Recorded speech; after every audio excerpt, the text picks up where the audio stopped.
ज्या घरात झोपायला नाही खायला नाही गावातल्या मंदिरावरती पंक्ती लावून जेवतात गावातले मूर्ख लोक।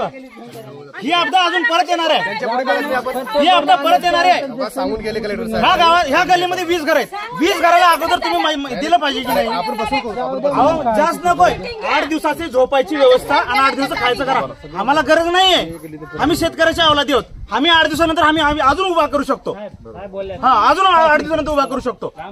पण तुम्ही या गल्लीला सोडून शाने इथल्या गावातले शाने जे काही आहेत ना, ते उदगीरला फिरणारे राजकारणी, त्यांना इथं बांधून फिरतो मी।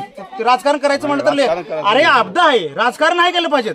तुमचे पदाधिकारी प्रशासकीय विभागीय लोक तिथं पुढे जातात आणि जे प्रशासकीय काल लोक आले तिथं बसून नाश्ते करून तिकडून गेले, आले इथं बघितले, पण मग तुम्हाला भेटले का? केळीचे डझनच्या डझन लोक तिकडे वाटून गेले। या 20 गल्लीतल्या ह्या इथल्या 20 ते 30च घर आहेत। तुम्ही सांगा, माझ्या घरात 2 बहिणी, आई, मी आणि माझा बाप आहे। 1 रग दिलं येऊन, ट्रस्टवाले आले तर 1 रग। आणि नंतर मी म्हणलो साहेब व्यक्तिगणित देता का घरागणित येईल? तहसीलदाराच्या हाताने रग दिलं, ते फोटो पण आहे।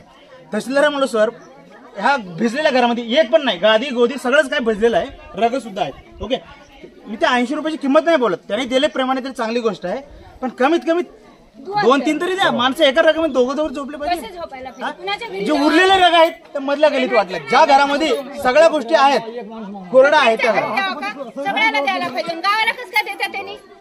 हे आमचा काही द्वेष नाहीये, हे निसर्गाचा प्रकोप आहे। निसर्गाचा प्रकोप आहे, आम्हाला त्याच्याशी येणे घेणं नाहीये। निसर्ग केलंय, तुम्ही व्यक्तिशा केलं नाहीये, तुम्ही आमच्यावरती काही हे केलं नाहीये, हे निसर्गाचं आहे।